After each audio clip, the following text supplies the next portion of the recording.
Kaya kung may mga kapatid na may magagawa kayo, sana nagtrabaho na naman ako nung umpisa hanggang makarating tayo. Sana kayo naman, tulungan nyo naman ako ngayon.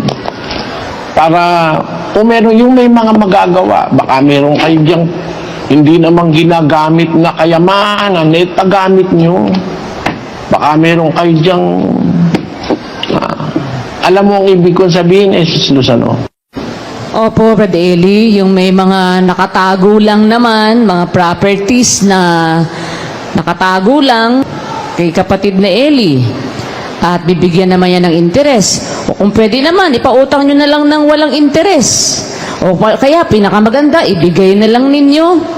Kasi ano nga ba naman ang gagawin mo dyan? Kung pag namatay ka, hindi mo naman papakinabangan yan dito sa lupa Pag namatay ka, maiiwanan mo din yan. Wala naman ka madadala kahit na milyon-milyon pa, bilyonaryo ka man, wala ka namang madadala kahit 5 dyan Maiiwanan lahat yan pag namatay ang tao.